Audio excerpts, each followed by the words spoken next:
और अब बात करते हैं यूसीसी की। उत्तराखंड में समान नागरिक संहिता को लेकर के गठित कमेटी ने यूसीसी के लिए जो मसौदा है उसे तैयार करके सरकार को सौंप दिया। अब इस ड्राफ्ट को कैबिनेट के सामने पेश किया जाएगा। यानी जल्दी वो वक्त आ सकता है जब उत्तराखंड देश का पहला राज्य बन जाएगा यूसीसी लागू करने को लेकर के। और सीएम पुष्कर सिंह धामी पहले इस बात का ऐलान कर चुके थे कि उत्तराखंड देश का पहला राज्य बनेगा जहां यूनिफॉर्म सिविल कोड लागू हो जाएगा।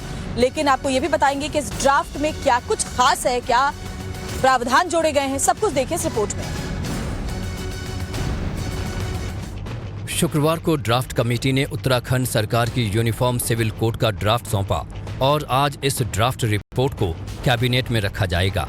धामी कैबिनेट की बैठक में स्पेशल ड्राफ्ट की समीक्षा होगी और 5 फरवरी से शुरू होने जा रहे विधानसभा के विशेष सत्र में इसे पेश किया जाएगा। यानी बीजेपी ने चुनाव से पहले समान नागरिक संहिता को लेकर जनता से जो वादा किया था उस पर उत्तराखंड की सरकार बुलेट की रफ्तार से काम कर रही है।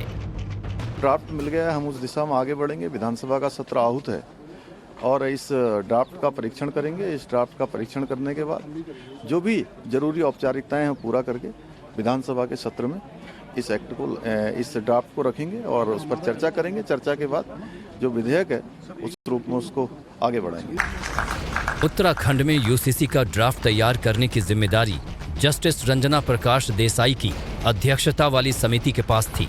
समिति ने 20 महीने में 60 से ज्यादा बैठकें कर इस ड्राफ्ट को तैयार किया है। मिली जानकारी के मुताबिक यूसीसी ड्राफ्ट में लिव इन रिलेशनशिप के लिए पंजीकरण जरूरी कर दिया गया है।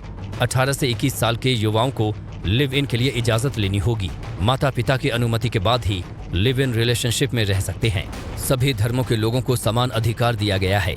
एक से ज्यादा शादी करने पर पाबंदी की बात कही गई है। कानूनी प्रक्रिया के तहत ही तलाक दिए जा सकेंगे। हलाला और इद्दत पर भी रोक का प्रावधान है। सबके लिए शादी का रजिस्ट्रेशन जरूरी है। पैतृक संपत्ति में महिलाओं को भी अधिकार का प्रावधान है। यूसीसी को लागू करने में धामी सरकार की सुपर स्पीड देखकर ये कहना गलत नहीं होगा कि फरवरी के महीने में ही देवभूमि में यूसीसी क्रांति हो जाएगी।